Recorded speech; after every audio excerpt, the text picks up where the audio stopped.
ከሶስት ወጣቶች ጋር ተገናኘሁና ወደ ሰሜን በሚያስኬደው መንገድ በረፋድ ምሽት ሰዓት ላይ ቆንኩ። ሶስቱም ተሳፈሩ። ሶስቱም ሲሳፈሩ የት ነው የምትፈልጉት አልኳቸው። ደማም መሄድ እንፈልጋለን አሉኝ። ይህ ንግግር በመሃላችን ተካሄደ። ምንድነው የምትፈልጉት ከዛ አልኳቸው። ስራ እንፈልጋለን አሉኝ።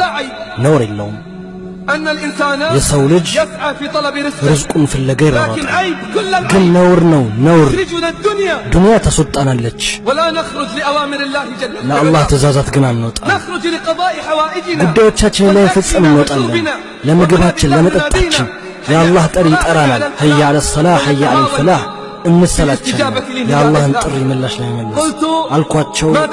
ምንድነው የምትፈልጉት? ከዛ ስራ እንፈልጋለን አሉኝ። ነውር የለውም። ምንድነው የያዛችሁት? ምስክር ወረቀትና የብቃት ማረጋገጫችሁ አልኳቸው። አጠገብ ያለው አለ እኔ ሁለተኛ ደረጃ ሰርተፍኬት አለኝ። አንተስ ሲዋለኛው እኔ አንደኛ ደረጃ ሰርተፍኬት አለኝ። አንተስ ሶስተኛ። እኔ አምስተኛ ዓመት አልጨረስኩም።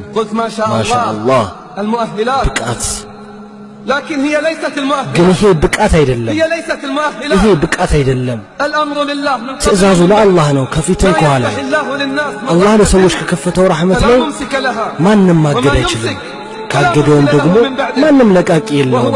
እርሱ አሸናፊና ጥበበኛ ነው አልኳቸው። ይህ ምስክር ወረቀት፣ ይህ ብቃት ማረጋገጫ እስኪ እውነት ነገሩን እንዴት ናችሁ እናንተ ሰላታችሁ ላይ? አጠገብ ያለው አለኝ ልንገርህ ወይስ ለዋሽ? ከዋሻ አልኩት ራስህን ነው የምትዋሸው። ውሸትህ አይጎዳኝም። ውሸታም የሆነ እሱ ላይ ነው ውሸቱ። እኔ አልሰግድም አለኝ። እኔ አልሰግድም አለኝ። ካፊር ነህ አልኩት። አይደለሁም አለ። ነህ አልኩት። በእኛና በእነሱ መካከል ያለው ልዩነት ሰላት ነው። እሷን የተወ በእርግጥ ከፈረ። ስንት ካፊሮች አሉ ከሙስሊም ቤተሰብ ውስጥ እነዛ የማይሰግዱና ሩኩዕ የማይወርዱ ብዙ ማለት በተቻለ። ለሁለተኛው አልኩት አንተስ? እኔ ከሱ እሻላለሁ አለኝ። እንዴት አልኩት። እኔ ጁምዓ እሰግዳለሁ አለኝ። አንተም እንደሱ ነህ አልኩት። አንተስ ሶስተኛው?